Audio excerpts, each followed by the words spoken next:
Bien, pues vamos a abrir nuestras Biblias por el capítulo 12 de la carta de Pablo a los Romanos. Digo, vamos a abrir nuestras Biblias, no nuestros móviles, sino nuestras Biblias, por el capítulo 12 de la carta de Pablo a los Romanos, donde estamos considerando los dos primeros versículos. Mientras que lo buscáis, os recuerdo que hemos visto en esos dos versículos, en relación con ellos, algunos aspectos generales que tienen que ver con la vida cristiana. Hemos estado viendo aspectos generales de la vida cristiana, porque decíamos que a partir del capítulo 12 el apóstol se centra en lo que es la vida práctica cristiana. Y entre esos aspectos generales hemos dicho que la doctrina que el apóstol nos ha mostrado en los 11 primeros capítulos, por eso en el capítulo 12 comienza diciendo un así que, o por tanto, toda la doctrina que nos ha mostrado en los 11 primeros capítulos, el apóstol dice que tiene que aplicarse a nuestras vidas, que no podemos seguir funcionando en las cosas que nos suceden, en lo que hacemos, en lo que pensamos, en lo que cualquier cosa que el Señor traiga en su providencia a nuestras vidas.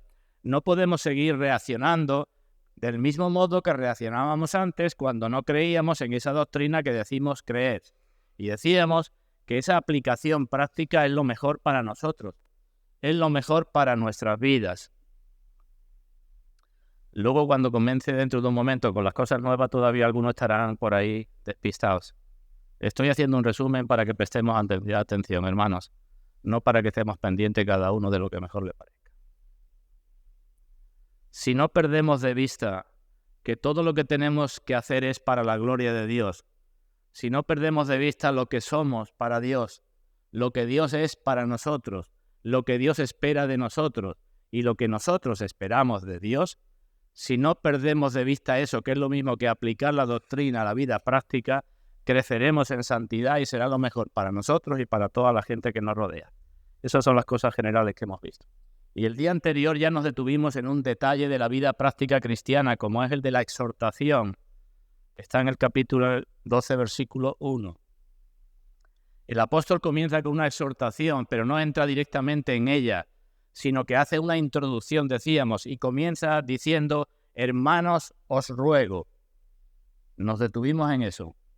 Y dijimos que el apóstol nos muestra el modo en que debemos de exhortarnos los unos a los otros, porque aunque la exhortación es un don, también es un mandato para todos los creyentes.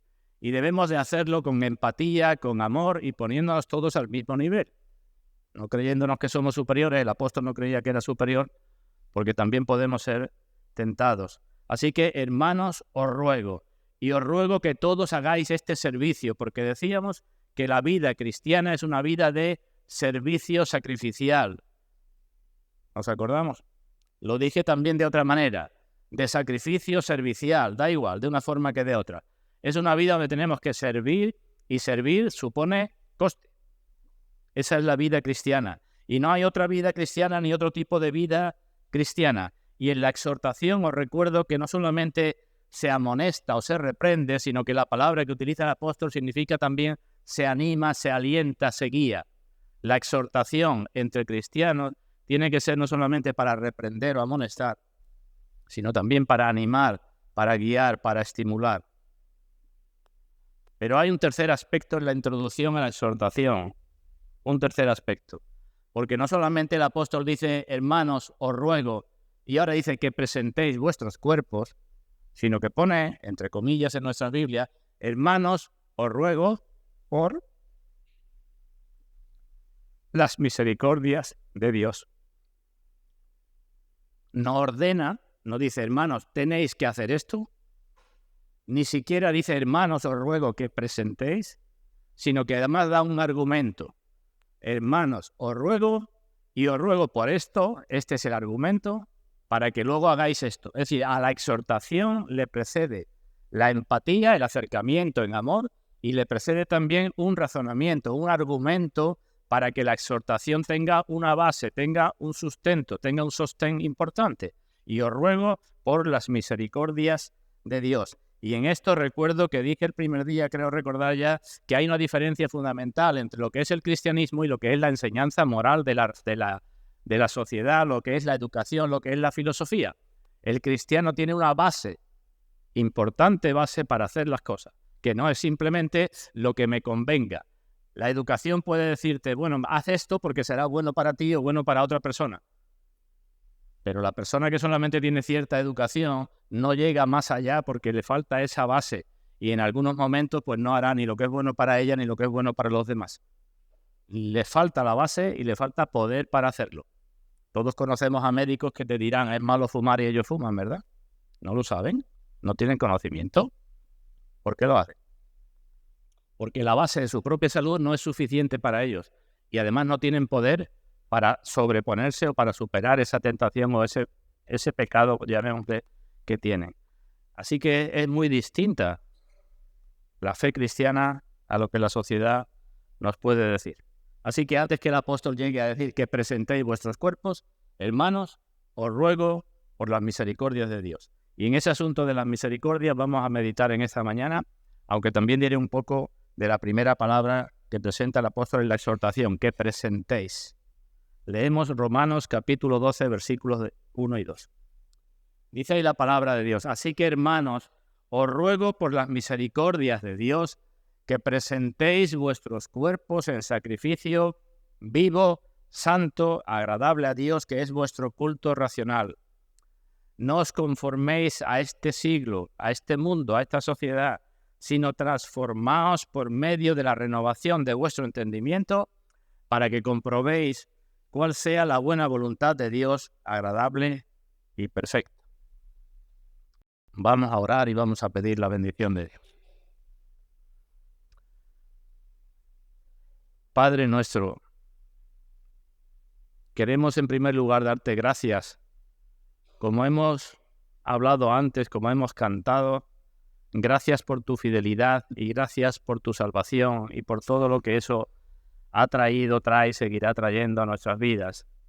Te queremos dar muchas gracias desde nuestros corazones, aunque reconocemos que a veces nuestros corazones no son tan fervientes ni están tan como deben de estar en sintonía con aquello que tú nos has dado.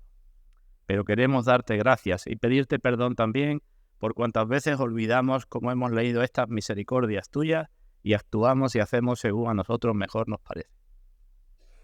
Y pedimos, Padre, esta mañana que tu Santo Espíritu nos ayude a todos los presentes, a los que son tus hijos y a aquellos que no te conocen, para que nos hagas entender a cada uno, según nuestra condición, según nuestro estado, según nuestra necesidad, según nuestro corazón.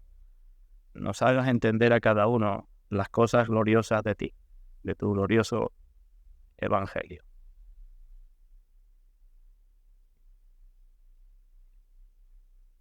Y lo hacemos en el nombre de nuestro Señor Jesucristo y para gloria tuya.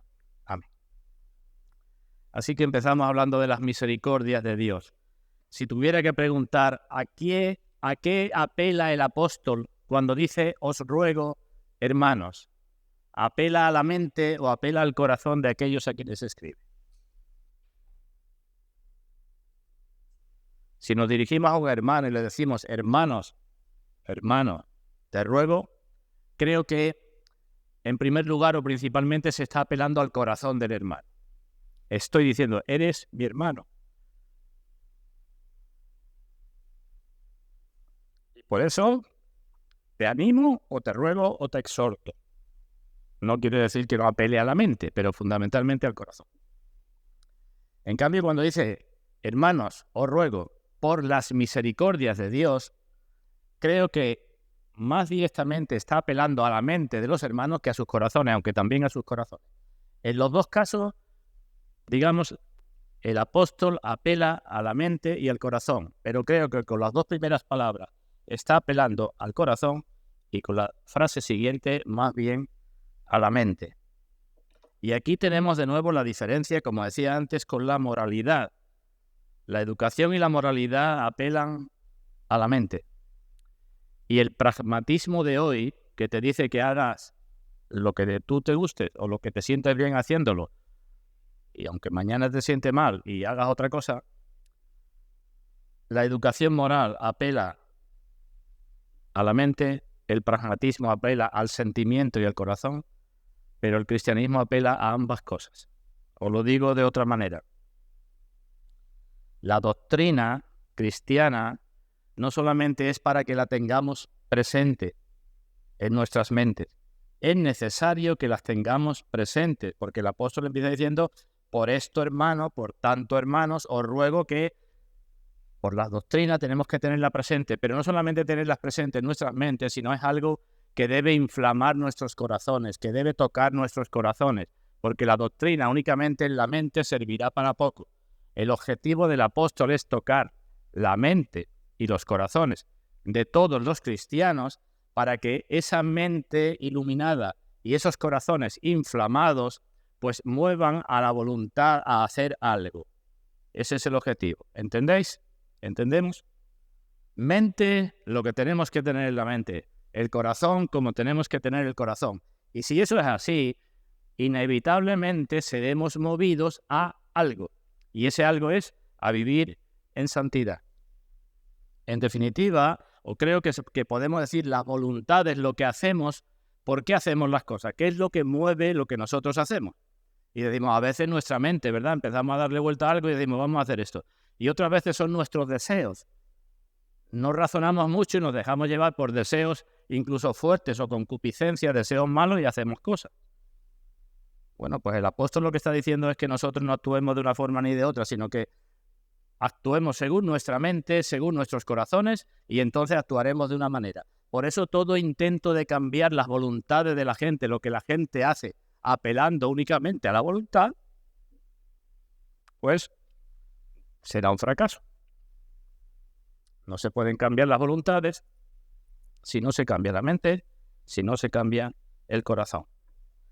Esto es lo fundamental para la vida cristiana en santidad.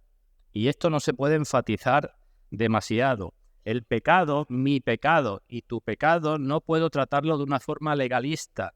No puedo nada más estar reprendiendo o estar intentando imponer, sino que aquí vemos que el apóstol hace que razonemos, intenta llegar al corazón y entonces, cuando nos paramos a pensar, como decía antes, en quiénes somos para Dios, en quién es Dios para nosotros, en lo que nos ha dado, en lo que Dios espera de nosotros, cuando nos paramos a pensar en eso, a meditar en eso, y cuando eso hace mella en nuestros corazones, es mucho más fácil que empecemos a vivir de otra manera distinta. ¿Entendido? Es muy fácil de poner ejemplos. Me dirijo a los jóvenes que están aquí delante. Pero también podría decir lo mismo de los adultos, de todos los adultos. Hoy más que nunca no saben los jóvenes acerca de la contaminación ambiental. ¿Desde qué cursos lo está dando esas cosas en el colegio? Más que nunca saben acerca de la contaminación ambiental. Mirad los sitios donde los jóvenes se divierten. Mirad los caminos, mirad las playas, mirad. No saben más que nunca acerca de ese tema. No saben más que nunca acerca de la sexualidad.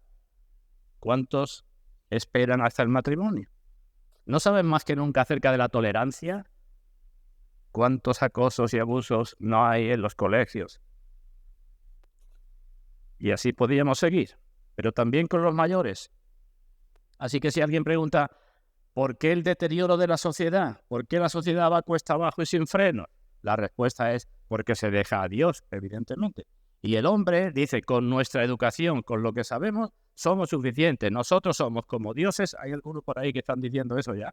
Nosotros somos como dioses, nosotros decimos lo que está bien y lo que está mal, y así nos va. Porque la palabra de Dios permanece para siempre, pero lo que dice el hombre no permanece ni para 3 días, ¿verdad? Así que el cristianismo tiene un fundamento sólido y nuestras voluntades tienen que ser movidas, nuestra forma de vivir tiene que ser movido por lo que decimos creer y por lo que eso que creemos debe inflamar nuestros corazones. Digo que no se repite eso, no creo que me vaya a pasar por repetirlo demasiado.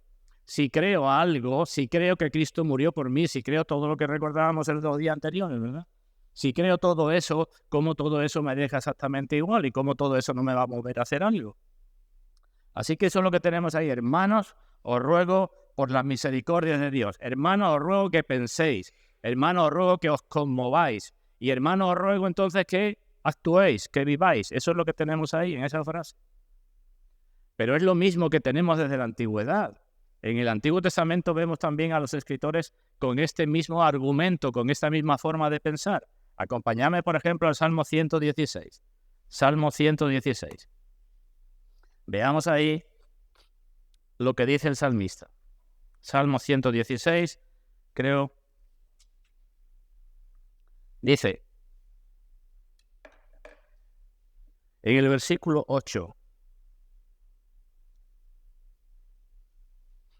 Salmo 116, versículo 8, se dirige el salmista a Dios y dice, porque tú has librado mi alma de la muerte, mis ojos de lágrimas y mis pies de resbalar. Eso lo dice un creyente de la antigüedad que todavía no tenía muy clara la salvación. Pero dice a Dios eso, tú has librado mi alma de la muerte, mis ojos de lágrimas, seguro que de muchas lágrimas, y mis pies de resbalar. Y cuando el salmista medita esto y tiene esto presente, se pregunta a sí mismo, versículo 12, ¿qué pagaré a Dios por todos sus beneficios para conmigo? ¿Veis? Que es lo mismo que dice Romanos capítulo 12. Os ruego por las misericordias de Dios que presentéis. El salmista dice, si tú has librado mi alma de la muerte, mis ojos de lágrima y mis pies de resbalar, pienso en eso y digo, bueno, ¿y qué pagaré a Dios por todos sus beneficios para conmigo? Eso es. Y ahora la resolución. ¿Veis? Meditación, corazón y la decisión. Y dice en el versículo siguiente, tomaré la copa de salvación e invocaré el nombre del Señor delante de todo su pueblo. Y en el versículo 18 vuelve de nuevo a repetirlo. Vemos, esta es la idea de Pablo. Aquí tenemos un hombre, el salmista, y Pablo, igual que habla a las mentes, habla al corazón, y después dice, toma una decisión de acuerdo con lo que ya sabes y con lo que hay en tu corazón. ¿Entendido? Mente, corazón y acción. Vamos de nuevo a Romanos. Debemos fijarnos también que el apóstol habla en plural. No dice, os ruego por la misericordia de Dios, sino os ruego por las misericordias de Dios. Y eso todavía, este plural que parece innecesario, es todavía un argumento más convincente. Añade más a lo que está diciendo el apóstol. ¿Cómo se manifiesta Dios en la Escritura? Él mismo, el mismo Dios. Cuando apareció o cuando pasó junto a Moisés, cuando Moisés subió al monte, ¿verdad? ¿Os acordamos? Por segunda vez con las tablas de piedra y le pidió a Dios que lo viera y Dios lo puso en una hendidura. Dios pasó junto a él diciendo y hablando, Yahvé, Yahvé, Dios, fuerte, misericordioso y piadoso, tardo para la ira y grande en misericordia y en verdad. Dios se manifiesta así y uno de sus atributos es que Dios es grande en misericordia y en verdad. Pero esa misericordia, Dios, que es la fuente, también se manifiesta en multitud de corrientes. Así que misericordia en la fuente y misericordia en todas las corrientes que sale de la fuente. Y así el profeta Miqueas, acompañadme, vamos a buscarlo en el capítulo 7, Miqueas, capítulo 7.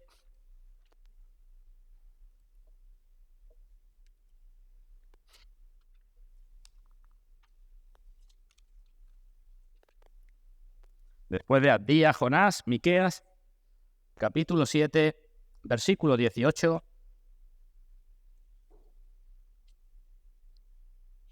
Dice, ¿qué Dios como tú que perdona la maldad y olvida el pecado del remanente de su heredad? Destaco ahí eso del remanente de su heredad. ¿Cuál es la heredad de Dios? Y dice Israel, pero una y otra vez se nos habla del remanente. Y ahí se indica que Dios perdona el pecado y la maldad del remanente de su heredad, del remanente del pueblo de Dios, del remanente escogido dentro del pueblo de Dios. Perdona el pecado del remanente de su heredad. No retuvo para siempre su enojo, porque se deleita en misericordia. Él volverá a tener misericordia de nosotros. ¿Veis? Tuvo misericordia, volverá a tener, sepultará nuestras iniquidades y echará en lo profundo del mar todos nuestros pecados. Así que de una forma o de otra se habla de las misericordias de Dios, en plural. No sé si os acordáis, pero en el mandamiento, Éxodo capítulo 20, donde el Señor prohíbe hacer imágenes y honrar a las imágenes, después de dar el mandamiento, dice, porque hago misericordia a millares a los que me aman y guardan mis mandamientos. Misericordia a millares. Así que de una forma o de otra, se nos habla de misericordias en plural, misericordias a millares, beneficios, y por eso es lógico que Pablo diga, os ruego por las misericordias de Dios. Misericordias que nos llegan de diferentes modos. ¿Alguna vez he pensado, hermano, simplemente si has dormido bien esta noche, dale gracias a Dios por ello?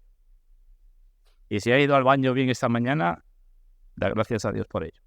Y si no te duele una muela, da gracias a Dios por ello. Misericordias de muchos modos y misericordias en muchos tiempos y momentos.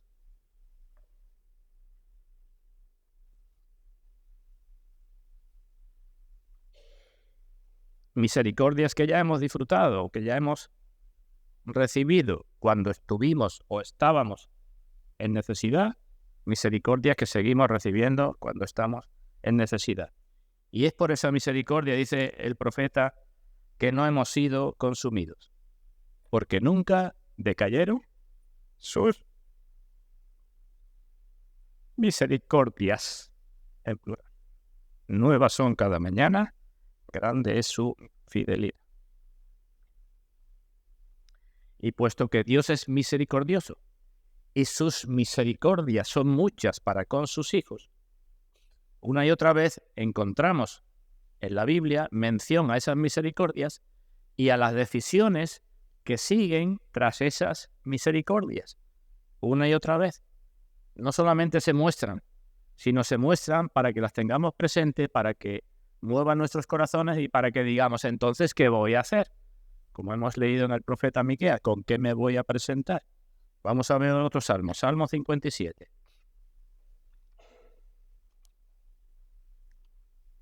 Salmo 57, versículo 9.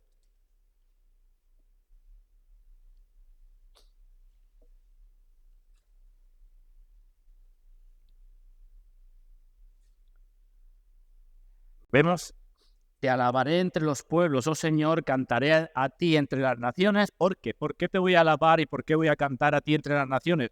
Porque grande es hasta los cielos tu misericordia y hasta las nubes tu verdad. ¿Veis? Soy consciente de la grandeza de tus misericordias y por tanto voy a hacer esto. En este caso el salmista dice, voy a cantarte y voy a alabarte en medio de los pueblos y en medio de las naciones. Otro salmo en el Salmo 103, poco más adelante. Podéis leer conmigo en el Salmo 103, versículos del 1 en adelante. En realidad todo el Salmo dice, Salmo 103,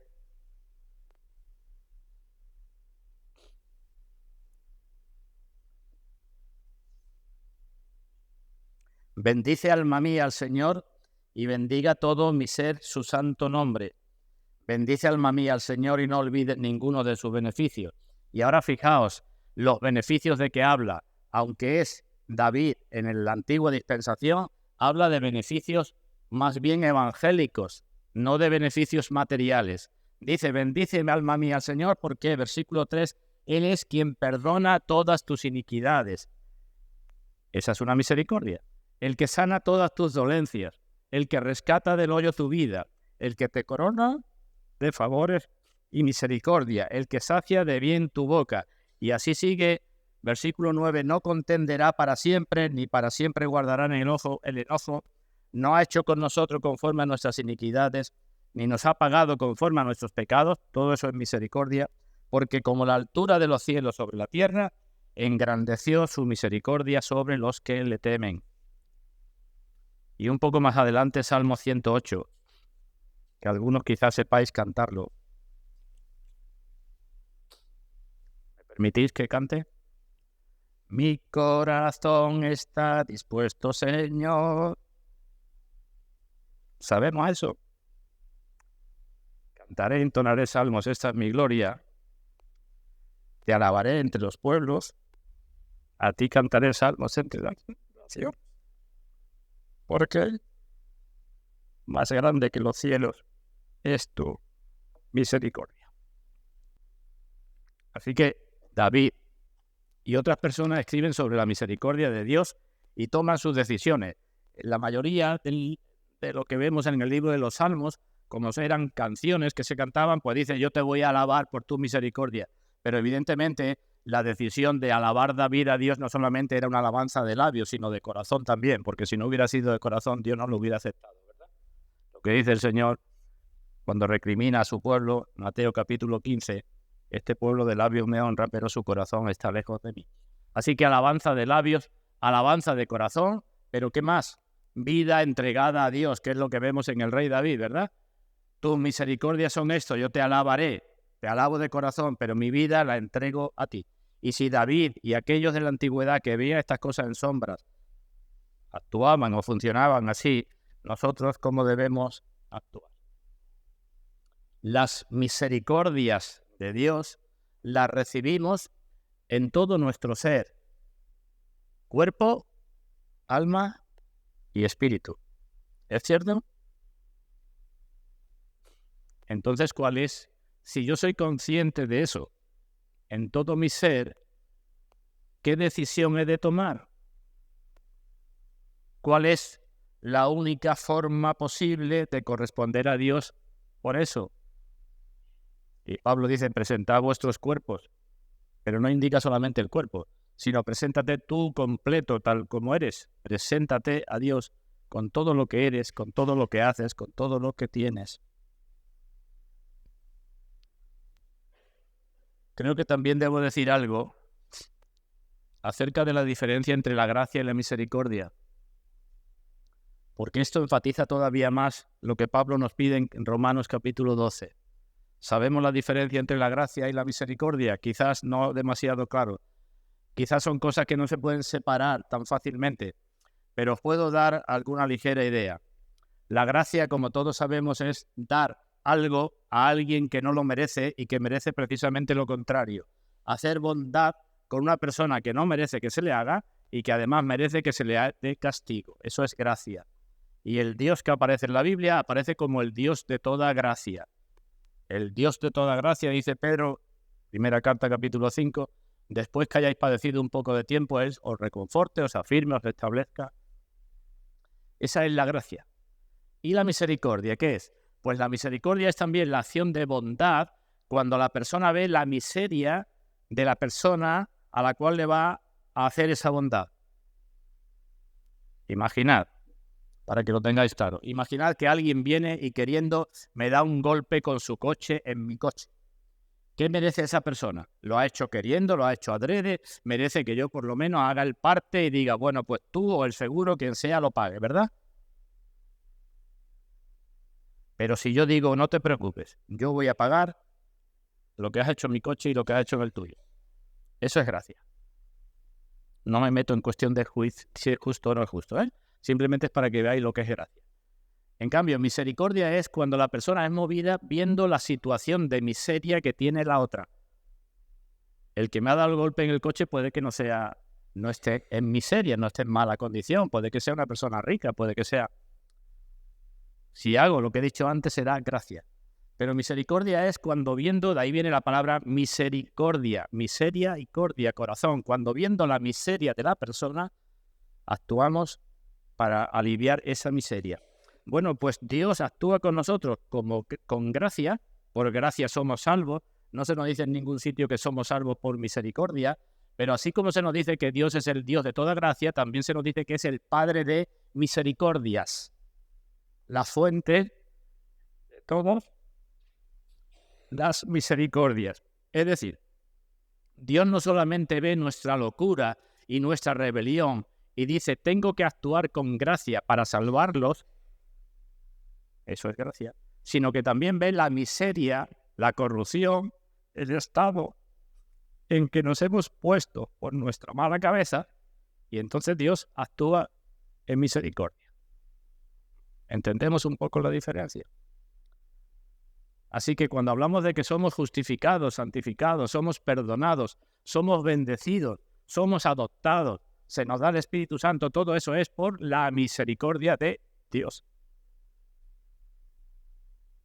¿Lo entendemos? Dios nos ve sin poder para hacer su ley. ¿Qué hace Dios? Nos da su Santo Espíritu.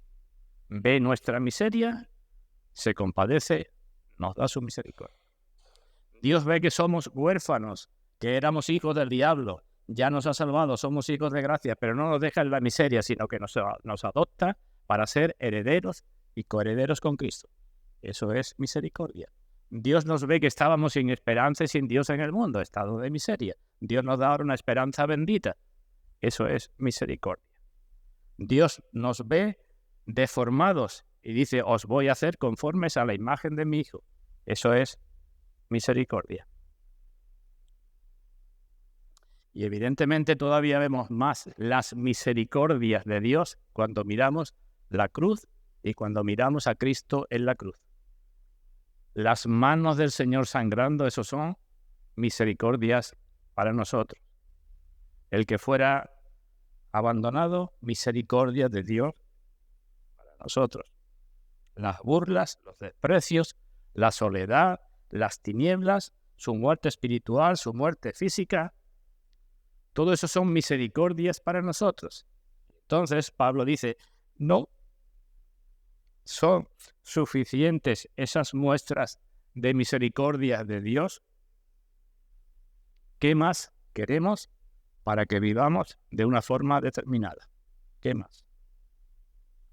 Esta es la base de la apelación del apóstol y esta es la base, digo, en el Antiguo Testamento. En otro salmo dice el salmista, Señor, si mirares los pecados, ¿quién podrá mantenerse? Esa es nuestra miseria. ¿Lo entendemos? Si tú miras mis pecados, ¿quién podrá mantenerse? Reconozco mi miseria. Y ahora dice, pero en ti hay perdón para que seas reverenciado o temido. Esa es tu misericordia. ¿Quién se va a mantener con esta miseria? Nadie. Pero puesto que en ti hay misericordia, hay perdón para que seas temido o reverenciado. Vemos de nuevo lo que decía antes, la mente, el corazón y la decisión. Yo estoy con la miseria. Dios tiene misericordia. ¿Y para qué me perdona? Para que Él sea reverenciado. No para que yo diga después y ya está, hago lo que quiera, sino en ti hay perdón para que sea reverenciado. Y sigue diciendo, espere Israel a Dios porque en Dios hay misericordia. Y Él redimirá a Israel de todos sus pecados. Así que este es el argumento del apóstol y este es el modo en que debemos ver las demandas de santidad que se nos hacen en el Nuevo Testamento. No solamente hemos de entender que el pecado es irracional y nos hace daño a nosotros y a los que nos rodean, sino hemos de comprender que el pecado es una ingratitud a Dios. Es una ingratitud y es una contradicción con lo que decimos creer. Si entendemos eso y lo interiorizamos, viviremos de otra manera. No solamente es me voy a esforzar en vivir en santidad porque si no Dios me va a castigar o voy a perder recompensas. No es solamente eso, sino voy a vivir en santidad por gratitud ante las misericordias de Dios. Y el único camino que nos muestra la Biblia es presentar mi cuerpo, mi alma y mi espíritu en sacrificio vivo, santo, agradable a Dios. Si consideramos las misericordias que ya hemos tenido, hermanos, antes de ser creyentes y siendo creyentes, si consideramos las que esperamos recibir en el futuro, y todas por el sacrificio de nuestro Señor Jesucristo, si consideramos lo racionales y lógicas que son las demandas que nos hace Dios, no son lógicas, no son racionales, sino si consideramos lo buenas que son para nosotros y para los que nos rodean, y lo aceptables que son para Dios, entonces debería faltarnos tiempo para consagrarnos por completo al servicio de Dios. Por eso el que rechaza a Cristo o el que solamente quiere servirle a medias, está diciendo, con otras palabras, en el servicio de Cristo hay algo que no es bueno para mí. En el servicio de Cristo hay algo que no es lógico. En el servicio de Cristo hay algo que es irracional. En el servicio de Cristo, todo el que lo rechaza o lo quiere servir a medias está diciendo eso. Y sabemos que en el servicio de Cristo lo único que hay malo es para nuestra carne. ¿Entendemos la lección, hermanos? Mente, corazón y voluntad y acciones. Y esto aparece en el Nuevo Testamento en multitud de pasajes. Como es tan importante, quiero enfatizar para que veamos otra cosa ahora en lo que dice Pedro. Así que dejemos por un momento carta a los Romanos y nos vamos a ir a primera carta del apóstol Pedro, capítulo 2. Pedro habla exactamente lo mismo que Pablo. Digo que hay multitud de ejemplos. Comienzo leyendo primera de Pedro, capítulo 2, versículo 9. Primera de Pedro 2:9.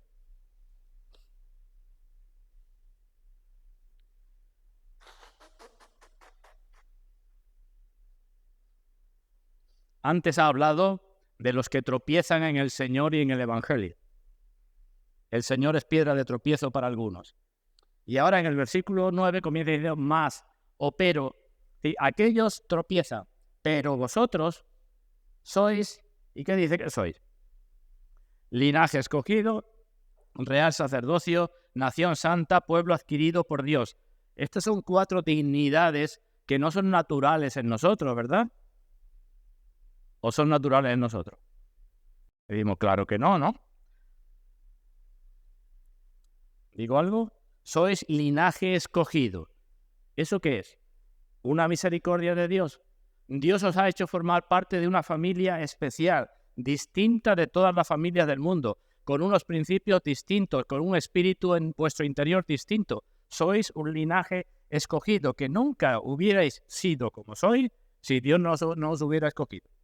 Eso es una misericordia. Y el apóstol está hablando de misericordias concretas. Sois, en segundo lugar, real sacerdocio. Las 2 cosas. Tenéis sangre real porque habéis sido rescatados con la sangre preciosa de Cristo. Sois regios, no digo reales para que no confundáis. Estoy hablando de dignidad. Sois principescos, si queréis entenderlo así, en cuanto a vuestro poder, porque tenéis poder sobre vuestros enemigos espirituales, poder que os viene de Dios y que otras personas no tienen. Sois reales en vuestros espíritus, en vuestras esperanzas, en vuestras expectativas, y sois un sacerdocio así, porque se os ha separado para Dios, para que os consagréis a Dios y ofrezcáis, como dice en otro lugar, sacrificios aceptables a Dios por medio de Jesucristo. Esa es otra misericordia. Tercera misericordia, sois una nación santa, una nación que tiene una cabeza, un gobernante, que tiene unas leyes distintas a las demás naciones. Y sois una nación santa. ¿Qué significa eso? Dedicada para Dios, consagrada para Dios, santificada por el Espíritu Santo. Y sois pueblo adquirido por Dios, el pueblo que antes no era pueblo. Pedro está diciendo igual que Pablo. Estas son algunas de las misericordias de Dios. Sigo leyendo versículo 10. Vosotros que en otro tiempo no erais pueblo, pero que ahora sois pueblo de Dios. Que en otro tiempo no habéis alcanzado misericordia, pero ahora habéis alcanzado misericordia. Es muy importante también para nuestra vida en santidad que comparemos lo que somos con lo que éramos antes. Importantísimo. Dios nos ha llamado desde las tinieblas a su luz admirable. Desde no ser pueblo a ser pueblo de Dios. Desde no tener misericordia a tener todas las misericordias. Y es bueno que miremos eso. Que nos comparemos con lo que éramos antes y que nos comparemos con los demás. Los demás no sirven a Dios y nosotros servimos a Dios. ¿Y ahora qué? Esto es, hermanos, os ruego por la misericordia de Dios. Esta es la forma de decirlo Pedro. ¿Y ahora qué? ¿Qué dice Pablo? Que presentéis, es decir, la acción, ¿verdad? ¿Y qué dice Pedro? Versículo 11. Amados, yo os ruego, es parecido a lo de Pablo, ¿verdad? Pablo dice, hermanos, os ruego. Pedro dice, amados, os ruego. Incluso la nueva versión internacional, si alguno la utilizáis, dice, queridos hermanos, os ruego. Es decir, Pedro está haciendo igual que Pablo, solamente que ha concretado algunas misericordias. Y ahora dice, por tanto, os ruego y os ruego que os abstengáis de los deseos carnales que batallan contra el alma. Aunque sois un pueblo elegido, una nación santa, un real sacerdocio, tenéis que tener presente que sois capaces de hacer hasta lo peor. Así que tened cuidado con aquellos deseos que batallan contra el alma. Y si están batallando contra el alma para destruir el alma, para quitarle la paz, para debilitarla, batallad vosotros contra ellos. ¿Y qué más? Manteniendo buena vuestra manera de vivir entre los gentiles. ¿Esa es la vida en santidad? Eso es presentar nuestros cuerpos en sacrificio vivo, santo, agradable a Dios. ¿Veis que siempre es lo mismo? Por las misericordias de Dios, que las podemos citar. 1, 2, 3, 15, 18. Hermanos, os ruego que viváis de tal manera. Aquí Pedro habla de una parte negativa, os abstengáis de los deseos carnales, y de una parte positiva, manteniendo buena vuestra manera de vivir. Y fijaos si es importante eso, que dice, leo el final del versículo 12, para que lo que murmuran de vosotros como de malhechores, ya están hablando mal de vosotros como si fuerais malhechores, pues vosotros vivir en santidad, porque puede que a algunos se les cierre la boca, se conviertan a Dios por vuestro testimonio, dice, y glorifiquen al Dios en el día de la visitación. Puede que suceda eso.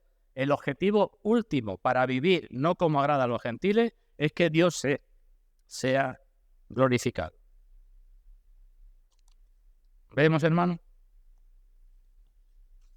Por tanto, hermanos, os ruego por las misericordias de Dios. Volvemos a Romanos y digo algo acerca de la petición, en la cual, si el Señor lo permite, nos detendremos con más tiempo. Así que tenemos clara la introducción. Hermanos, os ruego, es decir, empatía, amor, humildad, os ruego por todo esto que os ha llegado, que es lo más grande, os animo, os aliento, os empujo, no sé cómo decirlo, pero esto es lo que tenéis que hacer, que presentéis vuestros cuerpos. No hay otra posibilidad para la vida cristiana. No hay posibilidad de una vida cristiana conformada al mundo. Pablo, escribiendo a los Gálatas, dice, el mundo me es crucificado a mí y yo al mundo. El mundo y sus cosas me es crucificado a mí y yo soy crucificado al mundo. Ya no soy del mundo, soy un extranjero y soy un peregrino. Así que necesitamos renovar nuestras mentes y renovar nuestros corazones para entregarnos por completo a Dios como se nos pide, cuerpo, alma y espíritu. Aunque Pablo diga solo cuerpo, ¿se entiende que tiene que ser eso? En otros pasajes de la Biblia el Señor dice, por ejemplo, dame, hijo mío, tu corazón. Y no quiere decir que le demos nada más al corazón, ¿verdad?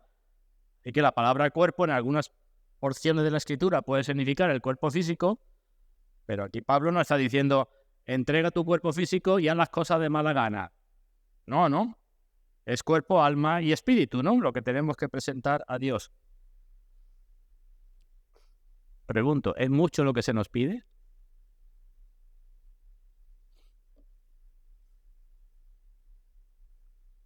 ¿Qué decís? ¿Sí o no? ¿O decimos las dos cosas?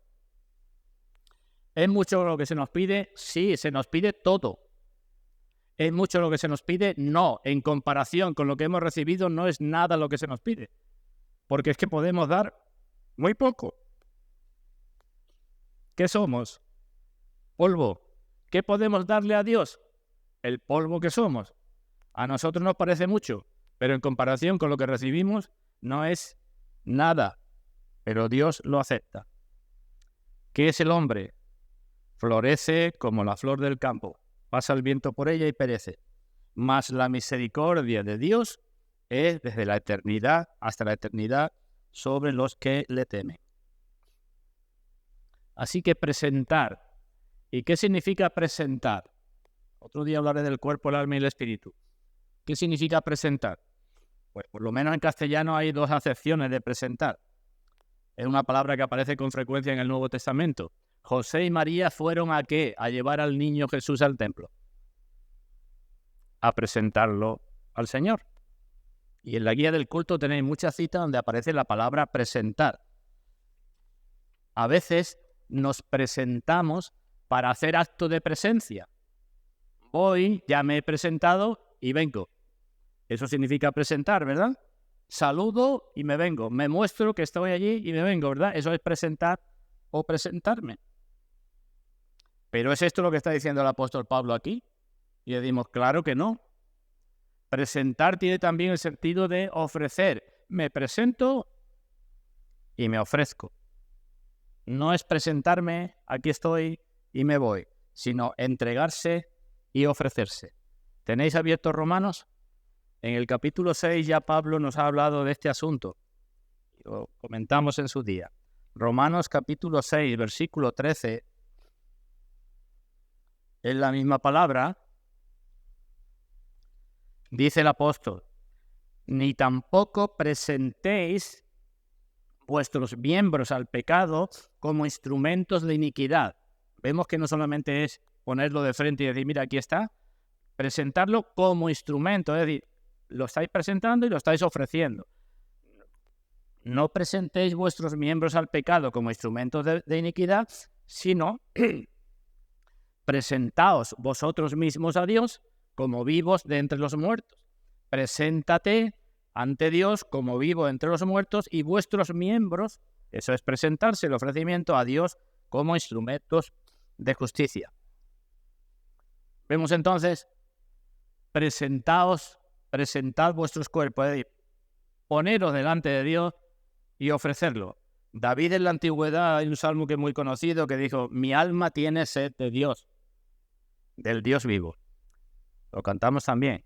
¿Cuándo vendré y me presentaré delante de Dios? ¿Qué sentido tiene? Y decimos, en aquel caso que escribió David, el doble sentido. David no podía ir al templo y dice, ¿cuándo vendré? Pero no solamente para venir y mostrarme e irme, sino venir y ofrecerme, presentarme. Y el profeta Miqueas dice, ¿con qué me presentaré a Dios? Lo que tenéis en la portada de la guía del culto. ¿Qué daré a Dios por mi rebelión? Así que esta es la idea que toma Pablo, ¿verdad? Presentar como ofrecer. ¿Y de dónde toma Pablo la idea? Ya voy terminando. Claramente de las ofrendas, de los sacrificios que se hacían en la antigüedad y que tenemos detallado en el libro de Levítico.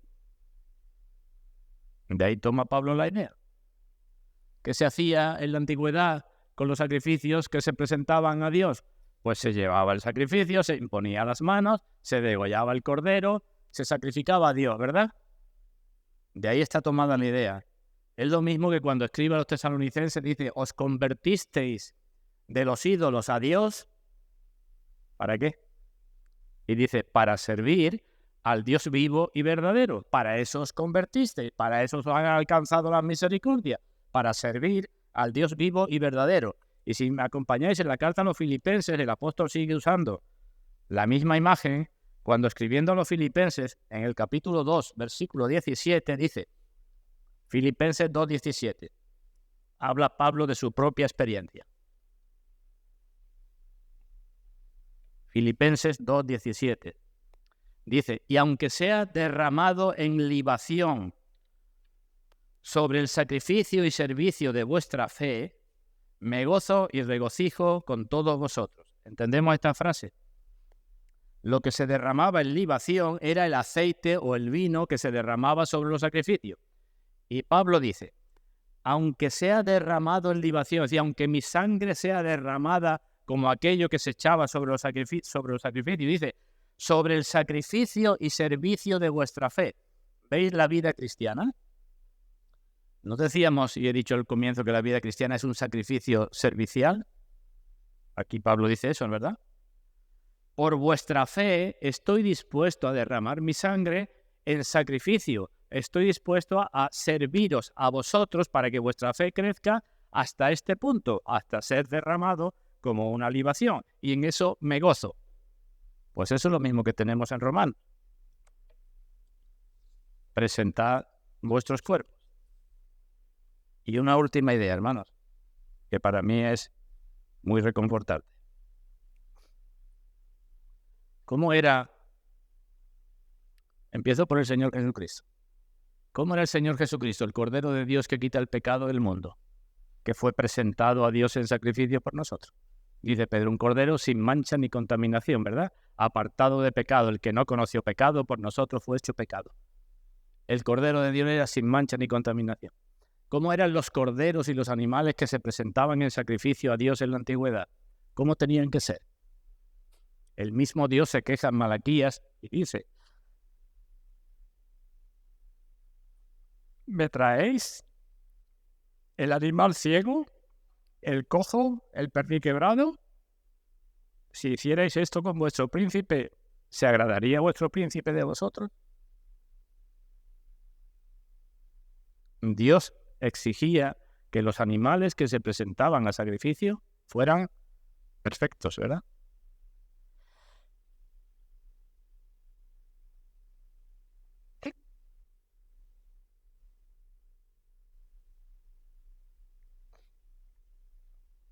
Y nosotros, que hemos de presentarnos a Dios en sacrificio vivo. ¿Cómo somos? ¿Cómo eres? Pues cuanto menos cojo, ciego y perniquebrado. Cuanto menos.